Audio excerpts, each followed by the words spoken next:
I'm so excited to have Holly on as a guest for the second time. And I'm just excited to know Holly. She's a beautiful person inside and out. And so I wanted to introduce Holly and say hi. Hey everyone, it's so great to be back on the Empowered Adoptee Podcast. Really appreciate the invitation and continuing conversations with you all. Yay! Yay. So, Holly, give us an update. What's new in your life? What are you excited about?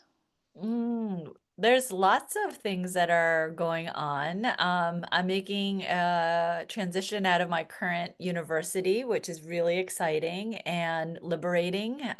Still going to be doing some work affiliated with the UMass Center for Adoption Research at UMass Amherst in Massachusetts.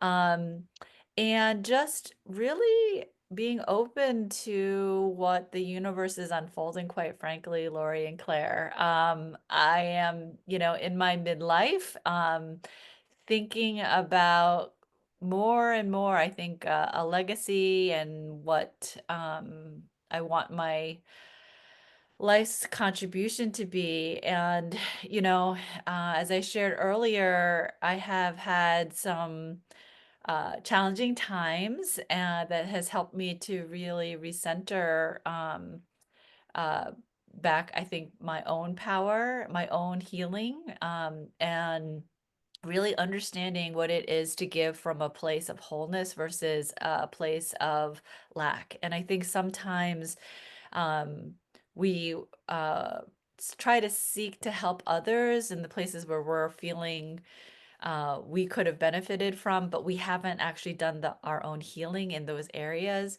And so I really feel like the opening decades is me offering up another way of healing, for myself as well as the community, but with a whole expanded level of consciousness and wholeness in me.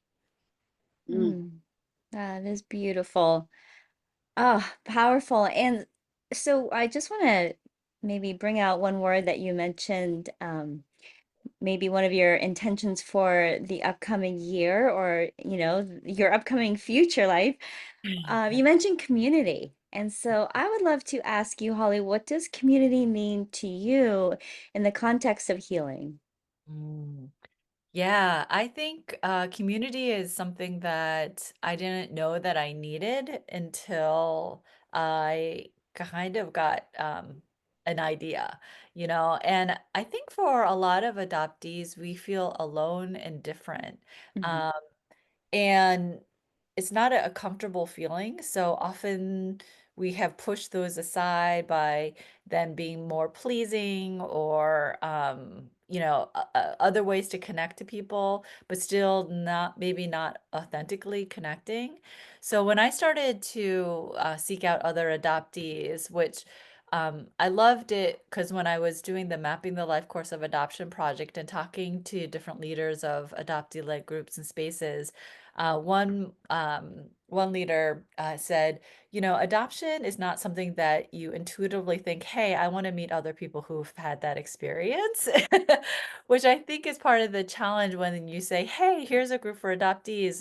An adoptee who hasn't had that experience is like, yeah, so what, Or like myself growing up, if I met another adoptee, it was like, oh, they're like much like me, so I don't want to be anywhere near them. But with the idea of starting a mentorship, I needed to find other adopted people. And then once I started to, it was just such a powerful experience to be in that space. So some folks might know, and maybe a lot of people don't know about kind of some of the history um, of how our community, especially the Korean adoptee community, has come together. And so I feel really honored and privileged that I was able to be in those early days in the late 1990s. So I had started also known as in 1996, and in 1997 was actually the first gathering of Korean adoptees. And what happened was leaders of different groups, aka SoCal, AAAW, up in Washington, also known as, we had heard about a conference happening with the Global Korean Network out in LA. So we decided to take it over. So about 60 of us came and we met for the first time in person. Some of us had been invited to speak on a panel. And so to be with 60 other adoptees, all Korean faces, all white last names, within a community of Korean Americans, all with Korean faces and Korean last names, was just so incredibly powerful. And there is something about having a lived experience of your whole body being immersed that, it sounds funny now, but in the 1990s, that was all you could do. You know, there Mm-hmm. was no virtual anything except for a phone call. And I think that the actual being in those physical spaces, talking to people one on one, and all that spontaneity, there's just nothing that can replicate that. So I Mm-hmm. wish for all adoptees to be able to have that kind of experience. That 1997 kind of takeover of the Global Korean Network conference, propelled ongoing conference calls to continue to organize and work with one another, that, culminated in some ways in the 1999 gathering, which was in Washington, D.C., which was really the first time that an international community of Korean adoptees all got together, multi-generation. So there was the war generation back down to us who were in our 20s at that time, and then the ongoing ones. But I love that. Again, a bit of the history was that these other gatherings, these now organized by ICA, continued really because it was the war generation who were in their 40s and 50s at that time.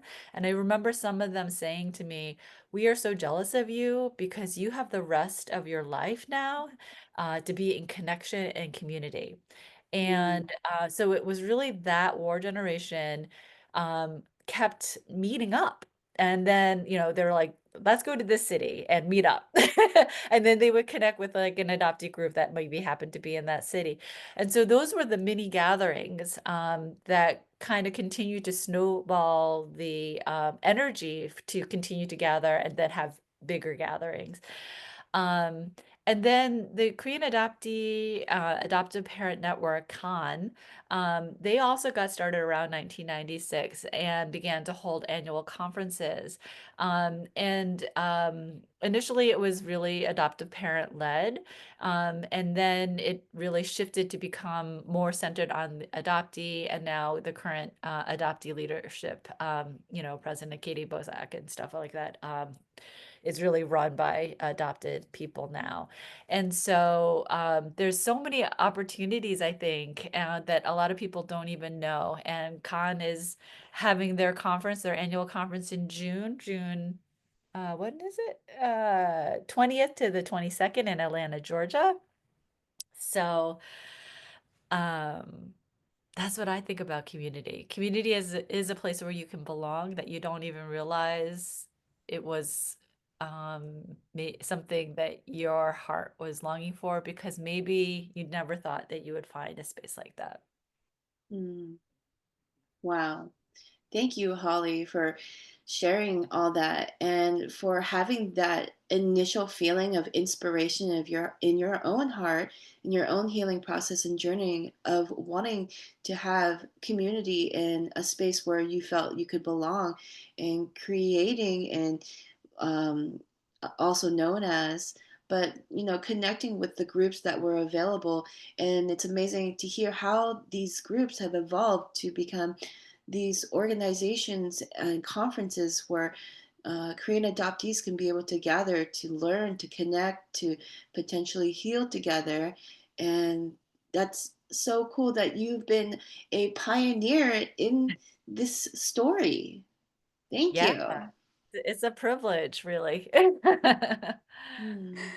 I would love to ask you a question around, I think it's absolutely amazing when, as Korean adoptees and adoptees just in general, we are able to come to this place in our journey where where we find the community and the connection and start to go down that healing path. However, there was a time in our lives then before, before we entered these spaces where we feel safe and allowed to show up as our true selves, maybe, or, feel alignment to who we are and to feel growth and connection and empowerment. So I wanted to ask you, Holly, if you could maybe describe what it was like before you entered into some of these communities and before you started, connecting with other adoptees out there. What was it like, and maybe how did you know you were seeking that kind of a connection? Yeah. So, um, again, I think before starting Also Known As, I did not seek any connection at all with anyone who was adopted, and maybe actively avoided folks. Um, and I think one of the things as you were asking the question, Claire, is there. I am so sorry for all of those things. Anyway, I one of the thoughts that I had from your question, Claire, was the feeling that how tough and intimidating it is also to enter into these spaces. And that there are moments still where I feel like I don't belong, even though I'm sitting in those spaces.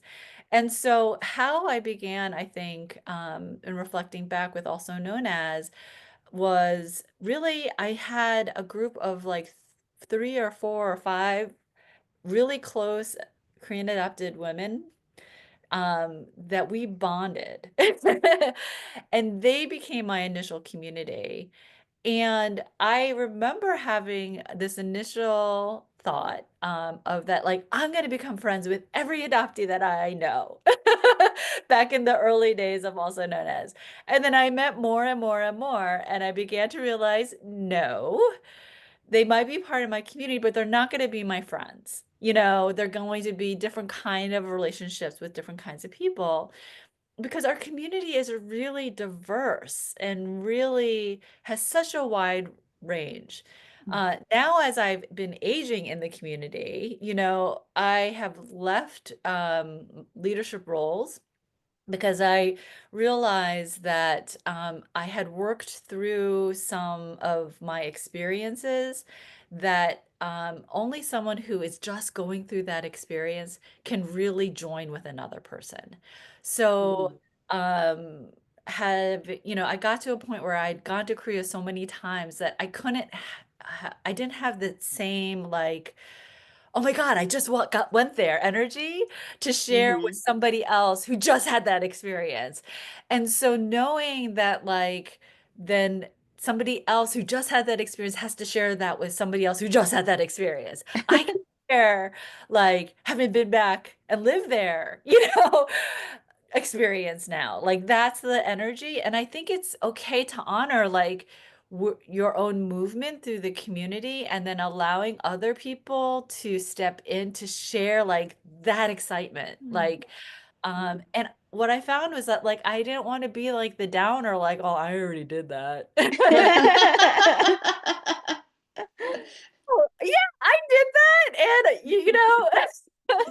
and and so, but I want other people who just had those experiences, like, to have that spark of excitement, and then I wanting to find other spaces then where it could be new and novel, and I could bring something new for people, um, but I think it's really easy, like, if you've been in these spaces to be like, "Yeah, been there, done that," and part of the enthusiasm is the new things, and there's always new things to kinda discover. But I also think that there is a danger in our community of, folks coming in and, we've all been hurt. Mhm. And in unintentionally, hurting and harming others because we have felt hurt. And Mm. I Mhm. think that sometimes people come in and have higher expectations that people are going to get and respect and be honoring, but sometimes that's not there, because a person is so deep in their own hurt. And so I've also seen a lot of people over the past decades getting really hurt by people. And I think because my intentionality, this is something that I think in hindsight I'm able to kind of see is healing has been such a primary part of all of my motivation for what I do. So even um, in seeking community, I seek it in order for my own healing first and foremost, Mm. but to create spaces for other people to heal. Mhm. Other people, I think, enter into the community with whole other intentions. Maybe it is to more influence or do, whatever it is that their agendas are.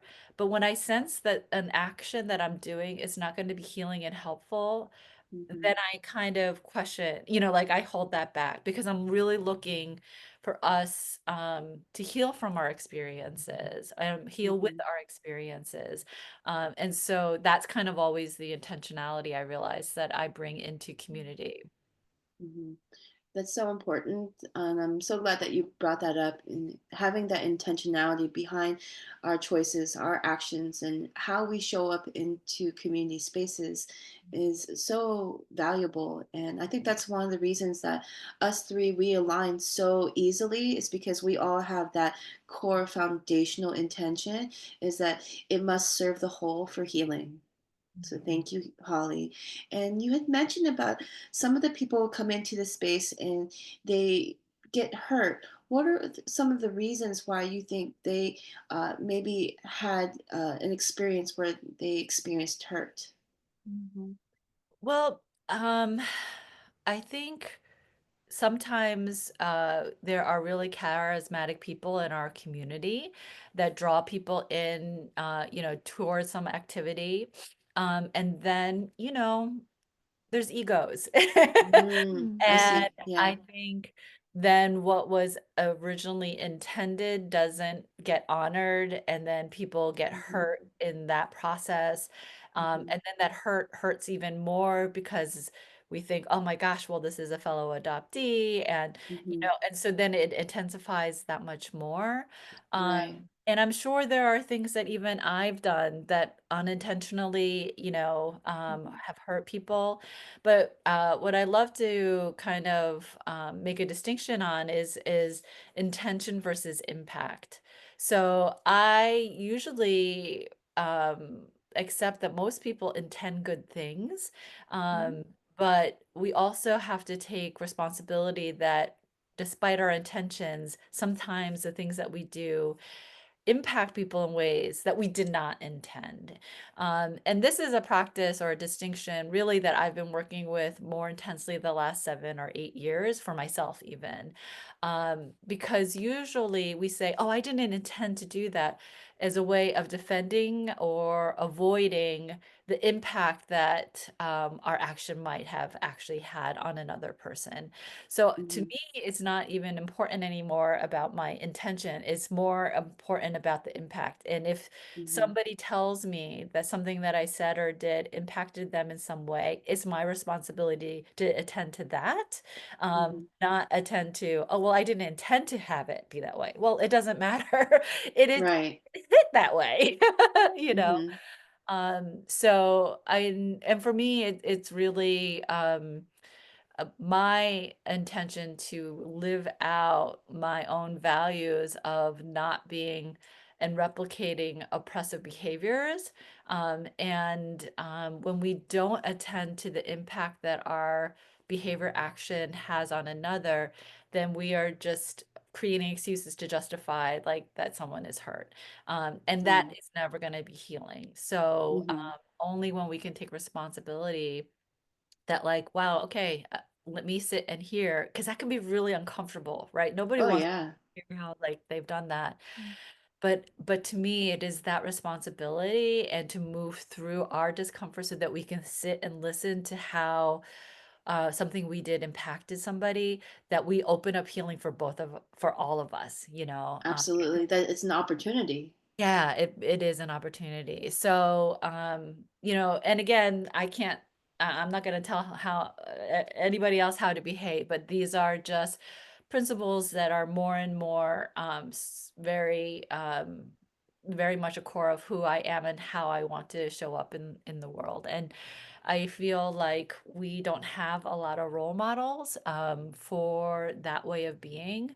I was journaling and I kind of was thinking that part of the reason why uh, we um, we have to find our own inner teachers and wisdom is because the elders in our society have forgotten their wisdom. Mm, Mm. whoa. And Maybe we are the elders, Holly. I think we are. Have to Mm. be the elders, that those who are in their 70s and 80s, and there's some of them for sure, but just looking at our current leadership in our country, they're they are leading in a certain way, which I'll call the old way, a way that, you know, has been controlling a society for like the last 500 years, you know. I really am seeking another way that's more loving, more compassionate, more inclusive. And we don't have models for that. We have pockets of models, uh, but I do think that it all begins with the individual. And so, um, again, I think right now there's lots of memes about like how to respond to oppression in all of its different forms. But in the end of the day, it has to first begin with the individual, with ourselves, and recognizing the ways that we have internalized a lot of the oppressive thoughts and behaviors, and begin to um, lift those off so that we can begin to love ourselves again. Mm. Because I think, you know, I'm able to see just how I have been historically my most extreme cruel critic. And then if that's the space you're coming from, um, that's not necessarily going to be a place that's very loving, you know, even though intention might be to like help others. But if I'm helping from thinking I'm not good enough, Mm. that is a very different space than helping others from I am enough and you are therefore enough too. Yeah, Absolutely. that's so profound, Holly. And I think it really touches on some of the aspects that Lori and I were speaking to on our last podcast episode. It was all about self-love.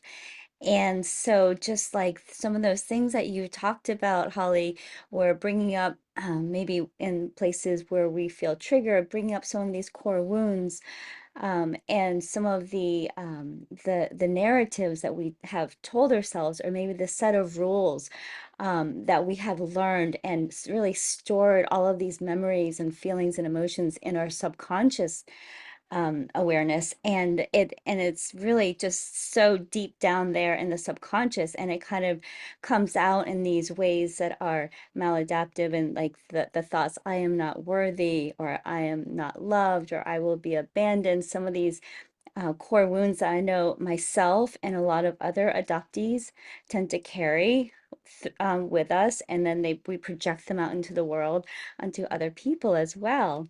And Yes. so, how can we start to heal ourselves from some of these limiting beliefs and subconscious programming?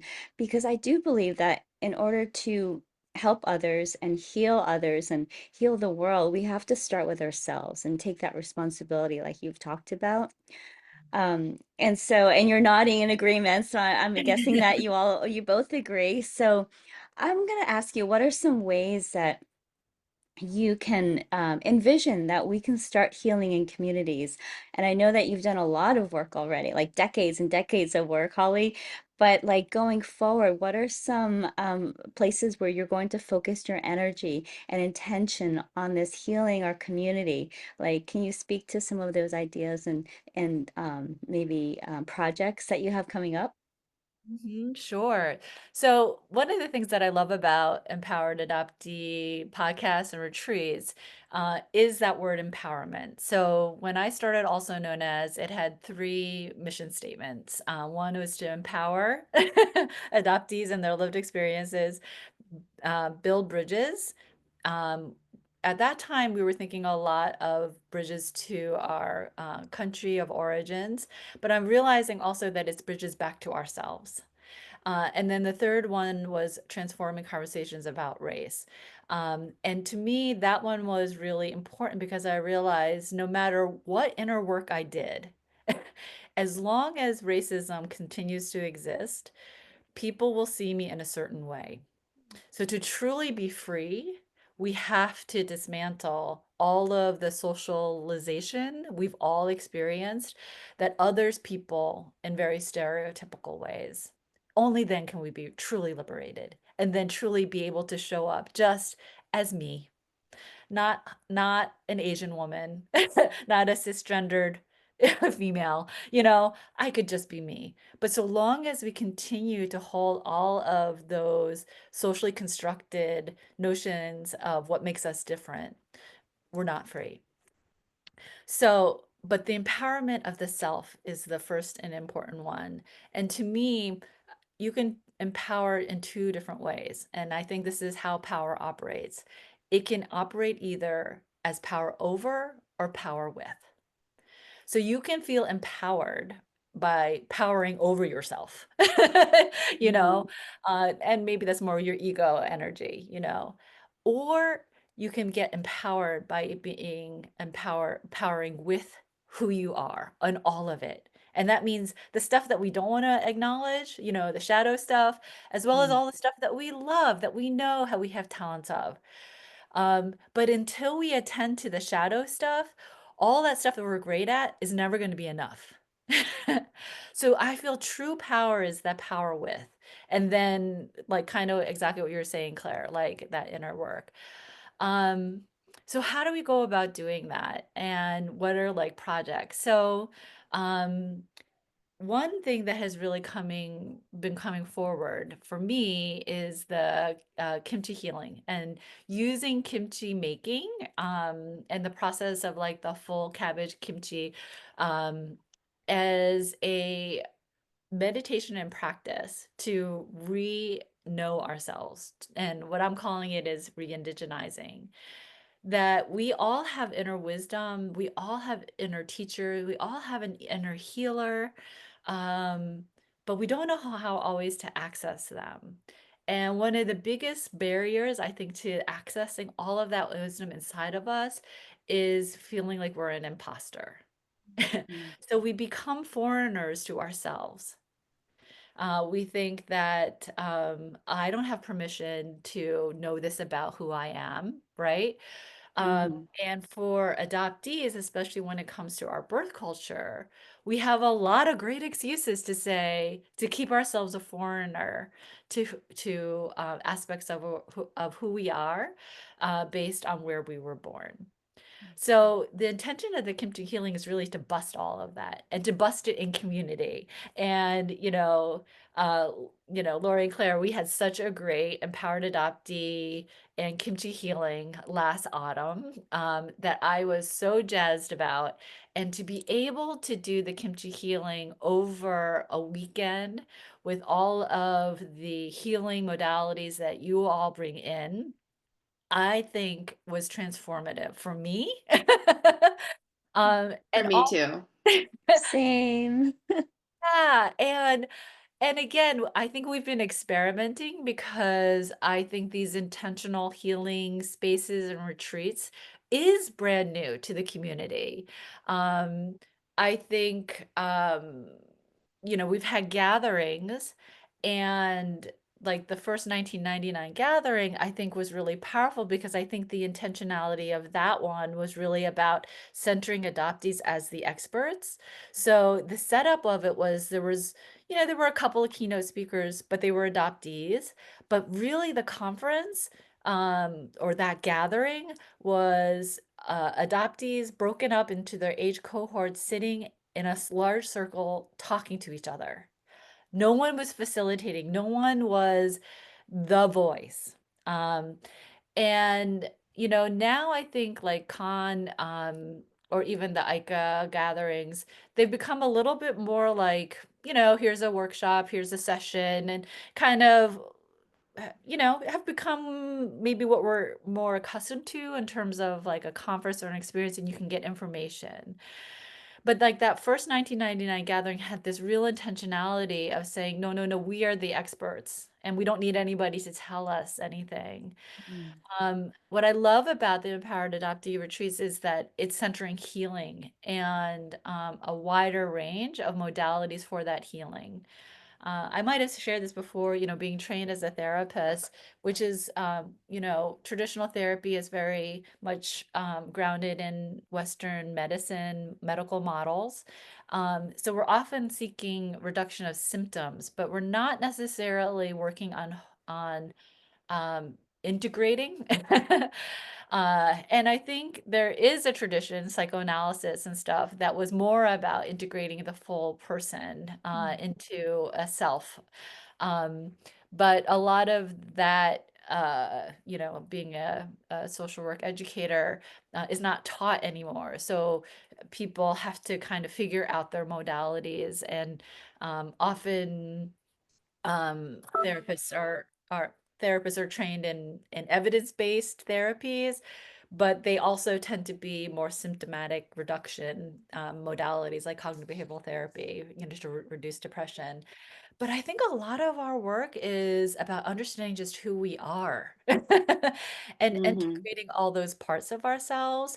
And especially the somatic work that more and more evidence around is so vital for that level of healing. So I think that doing, it's interesting because I got to do another kimchi healing in Seattle in January, and it was the day-long one. And people said it's more like a retreat because there I bring a lot of intentionality and I slow us all down in the process so that we can actually really be with and receive the experience. And I Mm. think that that's all again. So people have said, I don't want to say it's not a kimchi making class because it's not about making the kimchi actually at all. It's about Right? healing, you know. Mm-hmm. Mm-hmm. It It's really the is about process. it's about the process. It's about the healing. And healing happens when we really bring our intention and attention to Mm. that moment, that thing that we're doing. So whether Lori, it's that tapping, which again, the tapping brings you into the present moment, or Claire, Mm-hmm. the somatic breathing, the breath brings you back into the present moment, and you can only attend to that. That's why those practices are so great, because your body does it for you, the intention Mm. and the attention. But to be able to bring it consciously, that's the part, right? Like we have to be able to bring that intention and attention in the day to day. So the kimchi making is a way that I try to guide people into bringing that intention. Notice the sight, the smell, the taste of all of those aspects of making kimchi, so that all of it is being received into the body, from Mm. all of the senses.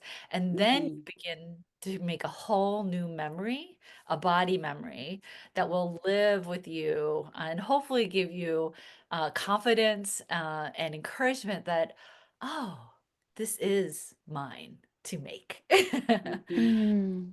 Love that, love that. And just to kind of go back and unpack some of the things that you have described, as a lot of these benefits to these type of approaches. to healing. And you spoke to some of the Western approaches to therapy, which is more of a top-down approach rather than some of the other healing modalities that we have explored in these retreats, like the EFT tapping, somatic breath work, and the embodiment from the kimchi healing experience is more of a bottom-up approach. And I think that is something that is fairly new to this is not something that I learned, decades ago, but is something that I think we are becoming more open and aware of. This is a huge benefit to some of these types of healing. Um, yeah, and I love how you describe that, with your kimchi healing experience. Mhm. Mhm. Yes. And I think that in some ways it actually is more ancient than the Western medical model, which is pretty young when you compare healing modalities. So Western medical science really happened in the late 19th century, in the 1880s, 1890s. Before that time, you know, surgeons were the butchers. There was not a specialized training. And so I think a lot of people don't realize how young our Western medical medicine is. And what I like about the somatic work and the breath work is that in Eastern philosophy and Eastern healing traditions, the breath and the body are absolutely integrated into all of the healing. When you think of Ayurveda or yoga, you know, uh, yoga is a practice of unity, right? It's you're using your breath, you're using your body, you're using your mind, all of it Mhm. to heal. But the healing, I think I might have shared this before, healing versus cure are quite different. Mm. So you might, with Western medicine, be able to cure a disease, like, you have cancer and you cut it out, right? But the healing is more than just that, getting rid of the cancer, the absence of the disease. Healing is you're living a whole full life, you Mm. know? And so sometimes people have their cancer removed, but they're not healed because they're still struggling at so many other levels about Mm. who they are and the meaning of their life and their purpose. Mm. And then there's other people who do a lot of healing, and but they might still have their cancer, but then they die like fulfilled and satisfied. And it doesn't have to be a binary either. It doesn't have to be an either or. You can have both. You can have Western medicine and healing. Yeah. But we have to understand that one approach is going to give you one thing, and another approach is going to give you something else. And then I think many of us, we don't realize that there is a distinction between that. So most of us, we've grown up in Western culture, and so we think that take a pill, cure it, done. Mhm. And we know Mhm. over and over again, you take that medicine, but it's healing the symptom, but it's not healing the whole self. Yeah. Absolutely. I think something that came for me during my healing journey has been the thought like that, I've done therapy for decades and there's so many benefits to it, but that awareness that I used to think I could just outthink my problems, and I could just say, okay, I just need to figure out a way to get out of my misery, out of my suffering, out of my pain and hurt. And by just ruminating on that over and over again, that's what I thought would happen. But what I know now, like Peter Levine is the author of Waking the Tiger, and he talks about how we as human beings, like we have a very, I guess, animalistic, instinct where we feel first, like we have physical sensations in our body first, and then we emote next, like we have the emotions come up, and then it goes to our head, and we have the conscious thoughts or the subconscious thoughts. So that was what I started to explore, and I realized that by me just thinking I could outthink everything, I was, kind of outsourcing all of my emotions and coping in very unhealthy ways to try to get rid of that yucky feeling that I was feeling, like the ick. I didn't want to feel that emotion. Instead of embracing it and embodying it and feeling it in order to process through it. So that's one thing that I just wanted to also emphasize. Do you agree that that has been part of your approach as well to healing? Yes, absolutely. Mm, I think, again, our conditioned way of thinking of healing is the medical model, like give me a pill, mm, talk therapy. Um, and I didn't have much experience or exposure in other modalities until the last 4 years.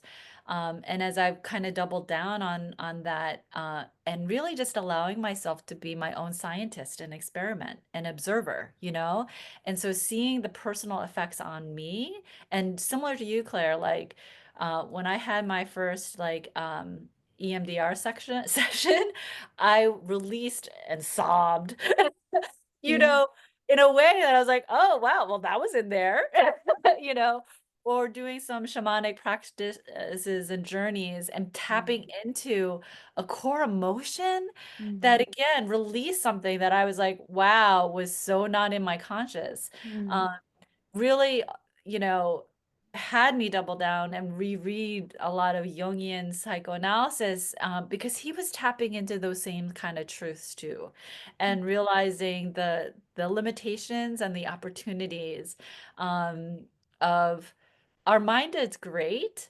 but if we only use words and we don't use our symbolic mind, we're still missing out. And then when we miss out on our body, because our body holds so much truth, like then that's another piece. Because I think that's something that Jung didn't have as much of or talk much about the body, and that's been a much more recent thing, I think. mm. It's so true.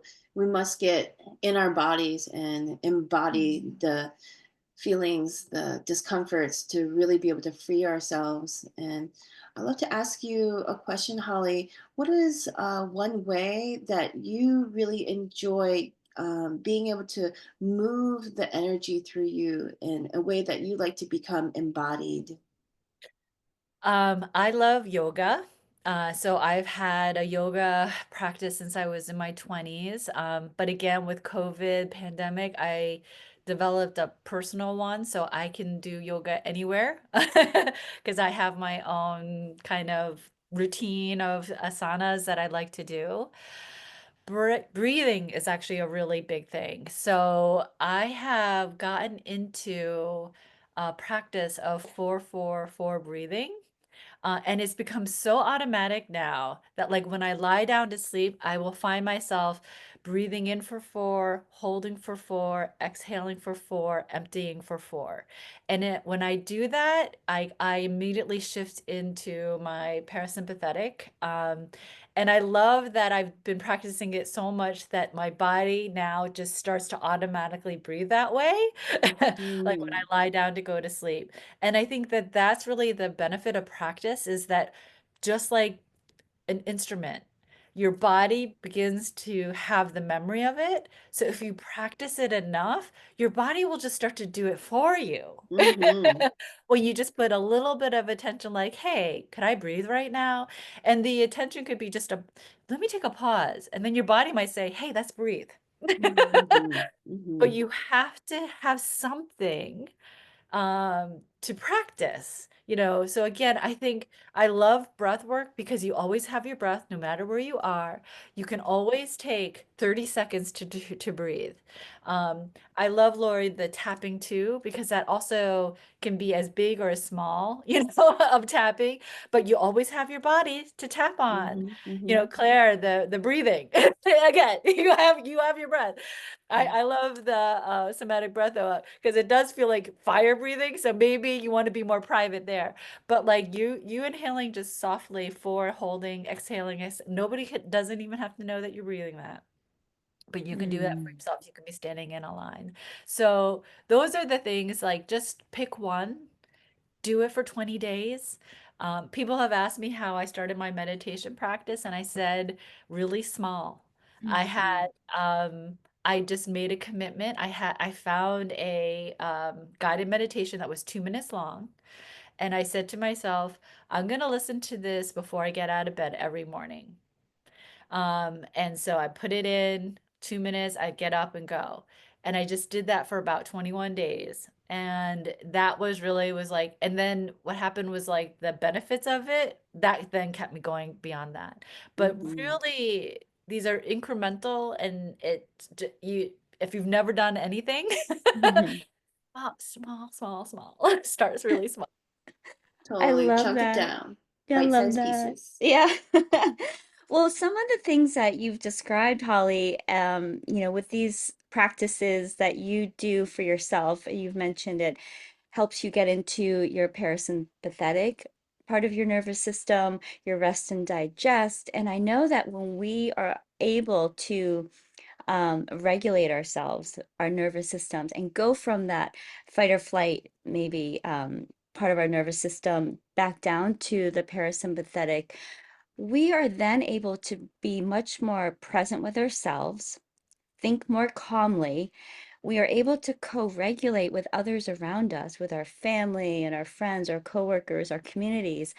And that is healing in itself because when we do the opposite, when we are in a place of sympathetic nervous system, our fight or flight, and we're feeling triggered and, not in our bodies, that's when we can, like we have talked about sometimes, hurting each other, not intentionally, but reacting to each other, maybe from a place of, judgment or fear-based places instead of that love and kindness and compassion.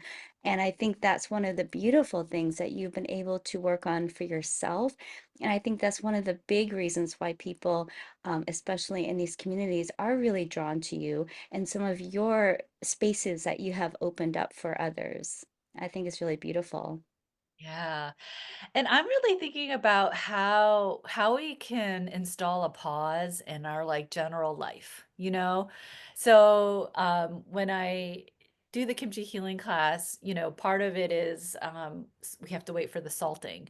So I do the Korean tea ceremony as part of that. And as I was learning about the traditional Korean tea ceremony, I was so struck when I heard that during the Koryo dynasty, which was the dynasty that was dominated by Buddhism that came before the Chosun dynasty, which was the more recent one that ended with the Japanese colonization. And the Chosun dynasty was dominated by Confucianism and more hierarchy. But during the Koryo dynasty, I heard that the tea ceremony penetrated like all levels of society.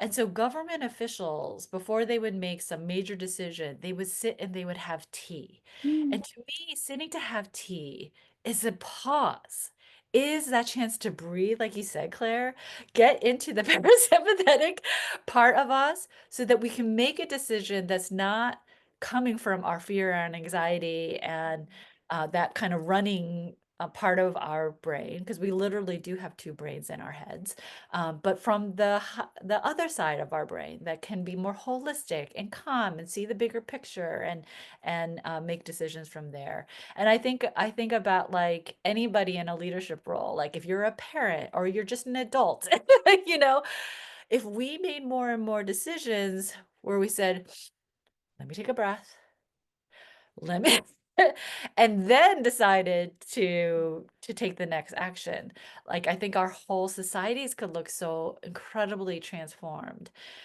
So when I teach my classes, I start off with a breath for myself. We breathe so that I can come into the room and have all my parts that were thinking or rushing from some other thing to get to the classroom to catch up with me, yeah. to ground me, and then I give permission for my students to have that same experience, you know? But I think it's not our norm. Our norm is to like have a meeting and start talking, you know? Mhm. It's not to have a meeting, pause. Have But I some think tea. have some tea, catch your breath. Mm. So I think these are little things that we could play with. So even at con or something like, hey, what could we do to stop, pause, before we rush in? And what I'm so excited about is our collaboration after con. of Empowered Adoptee Yay. Healing that we're going to be offering for those, and again, who are at con or want to come in for the Empowered Adoptee Retreat, because what so we'll be doing the kimchi class and all of the other modalities and container spaces of Empowered Adoptee retreats. And what I love about them is, and this is what I've learned as well, is a retreat just gives you a chance to go deeper. So you need to Mhm. have your own day-to-day practice. You need to have your moment-to-moment practice, but to sit for a longer, extended time, it just gives you something like kind of that fills your well, I think. Mhm. Um, and it is a gift to yourself to Mhm. allow yourself the permission to have 2 nights, 3 days, or 3 nights, 4 days to really sink in. Yeah. Mhm. So, and in Buddhism, there's traditions of long silent retreats because even though you can have your day-to-day practice, there's an understanding of human nature that if we want to get a little bit deeper, we have to give ourselves that time. So I'm Mhm. so excited to be doing that collaboration with you after Con, which will be June 22nd to the 24th. Oh, so exciting. Yeah, give ourselves time and that space to process. I am so excited to be returning. I'm going to be attending con this year in Atlanta, Georgia. And I know that after attending last year, it was the most amazing experience. It was my first time attending con, and I was attending as a presenter as well. And so I know that it was a lot. It was amazing in so many different ways. I love the different panels and workshops and the fishbowl exercise and all of the offerings that Con had and the amazing people who were presenting alongside me. And so, but I do know that afterwards, I was like, holy shit, I was like exploding with so many emotions and feelings, and I was overwhelmed, I was anxious, and I just needed to process. And I was thinking like, oh my gosh, I need someone to process with me. I need a community. I need my people. So that's why I was like, really, this is the time and space where I feel is truly needed for myself along my healing journey. And I know I'm going to really appreciate that space afterwards to heal with community, in community, with both of you and anyone else who wants to join us. Mm.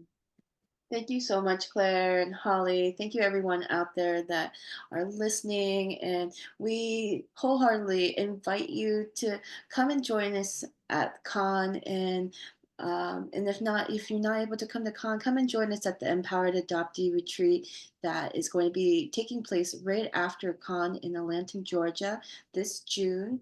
And thank you so much, Claire, for just really feeling that feeling of needing more, needing that pause, needing that space where you can have safe spaces with community to be able to have that inspiration to create this. And Holly, for you as well, really feeling that inspiration of how important community is to come together and to experience con or not experience it, and then be able to sit down, take a pause, have some tea, go a little bit deeper before we just are expected to rush back into our lives and work and families and roles that we play in our lives. And I think that it's such a rich opportunity to be able to do this work with you too, and to offer and support from this place of that deep care and intention of true healing. And so I'm just so honored to be able to be here and